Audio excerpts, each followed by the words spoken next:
Hello students, कैसे हैं आप सब। आशा करती हूँ आप बहुत अच्छे होंगे और आपकी बोर्ड की तैयारी भी बहुत ही अच्छी चल रही होगी। मैं मीता सिंह, रुचि क्लासेस 71 में आपका फिर से बहुत बहुत स्वागत है। मैंने आपको अभी पता है अलंकार की 2 क्लासेस दी हैं और आज ही हमारी लास्ट क्लास है और इसमें हमारे सारे अलंकार कंप्लीट हो जाएंगे और इसके बाद मैं आपको जो भी आप चाहेंगे जैसे चौपाई, छंद, दोहा, जो भी जिसकी भी चाहे उसकी वीडियो मैं आपके लिए लाऊंगी। तो आज देख लेते हैं हम कौन से अलंकार। मैंने आपको शब्दालंकार के भेद के बारे में बता दिया है। आज हम बात करेंगे किसके बारे में, आज हम बात करेंगे अपने अर्थालंकार के भेद के बारे में। तो चलिए देख लेते हैं, आइएगा। देखिए क्या है अर्थालंकार के भेद। अर्थालंकार होता क्या है, जहां पर काव्य की शोभा हम अर्थ के माध्यम से बढ़ाते हैं वो हो जाता है हमारा अर्थालंकार, और जहां पर काव्य की शोभा हम शब्द के माध्यम से बढ़ाते हैं वो हो जाता है हमारा शब्दालंकार। तो आज हम बात करेंगे अर्थ की, क्योंकि शब्द की हम बात कर चुके हैं। आइएगा देखिए क्या दे रखा है, सब में आता है, इसमें आता है जो हमारा अर्थालंकार में आता है वो आता है हमारा उपमालंकार। क्या आता है हमारा उपमालंकार।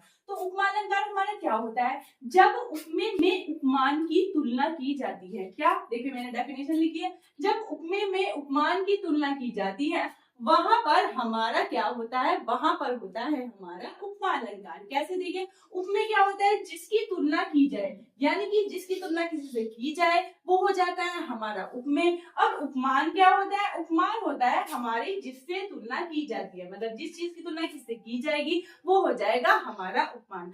आपको डेफिनेशन में ऐसे ही लिखना है कि जब उपमेय में उपमान की तुलना की जाती है वहां आपको बताना है कि हमारा उपमेय क्या है और हमारा उपमान क्या है। ठीक है, ये क्लियर करना है ये बात। फिर हम लिखेंगे एग्जाम्पल। देखिए एग्जाम्पल देखिए क्या है, हरिपद कोमल कमल से। क्या है, हरिपद कोमल कमल से। कि जो हरि की पद है यानी कि विष्णु के जो पद है वो क्या, कितने कोमल है, कोमल कैसे है, वो कमल जैसे कोमल है। ठीक है, तो इसमें क्या हुआ, हमारी जो पैरों की तुलना की गई है, जो कोमल है कितने कोमल है, कमल से। तो कमल से तुलना की गई कि इतने मुलायम, इतने सॉफ्ट है जो हरि के पद है। तो यहाँ पर कौन सा अलंकार हो जाएगा, यहाँ पर हो जाएगा हमारा उपमा अलंकार। देखिए अगर आपको कुछ भी समझ में आता है, आपको पता है उसमें भी आता है हमारा वो विकल्प में आता है कि इसमें से कौन सा अलंकार है। तो जहां पर आपको ये पहचान दिखाई दे, सा सी से सम सरिस समान, जहां पर आपको इसमें है ना जो भी दिया रखा है एग्जाम्पल, उसके बीच में आपको ये वर्ड दिखाई देंगे, वहां पर क्या हो जाएगा, आपको कुछ भी समझ में नहीं आ रहा तो मान लीजिएगा वहां पर क्या हो जाएगा, वहां पर होगा हमारा उपमा अलंकार।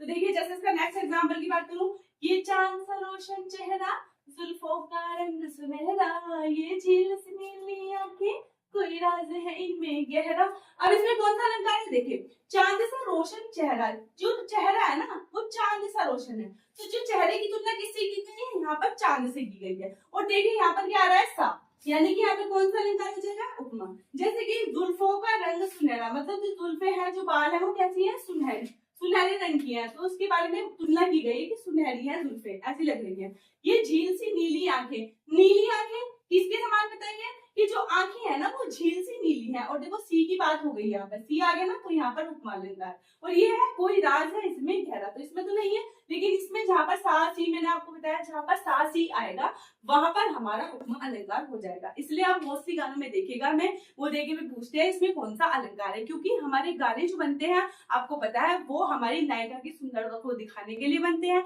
जिस तरह से हम शब्दों के माध्यम से इसकी शोभा बढ़ाते हैं, इस तरह से हमारे जहां पर हमें हीरोइन की मतलब तारीफ करनी हो तो वो क्या करते हैं, अलंकार के माध्यम से हमारी की जाती है। इसलिए आपको गाने में इसमें मिल जाएगा, जैसे कि फूलों सा चेहरा तेरा, फूलों सा मतलब तेरा जो चेहरा है ना इतना सुंदर, इतना सॉफ्ट है कि फूलों सा है, वहां पर भी कौन सा अलंकार है, वहां पर भी हमारा उपमा अलंकार हो जाएगा। अब अगर आप बात करें क्या ना, अगर आप ये एग्जांपल देखेंगे तो मार्क्स आपको फुल मिलेंगे, ऐसा कुछ नहीं है, क्योंकि आपको पूरा लिख के दिखाना है कि यहाँ पर कौन सा अलंकार, यहाँ पर उपमा अलंकार है।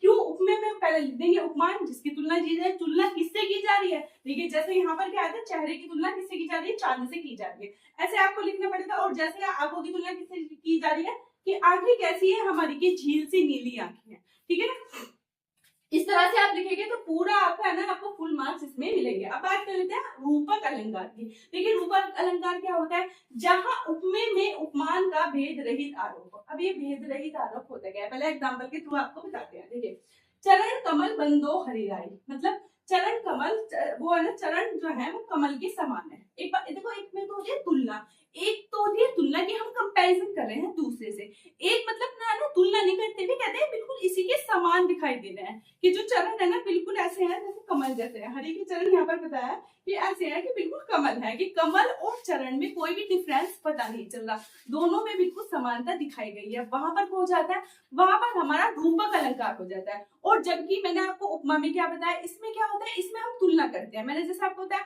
चांद से हमने चेहरे की तुलना कर दी, जैसे हमने आंखों की तुलना झील से नहीं लिया गया, तो इस तरह का यहाँ पे इसमें दोनों में डिफरेंस ये होता है।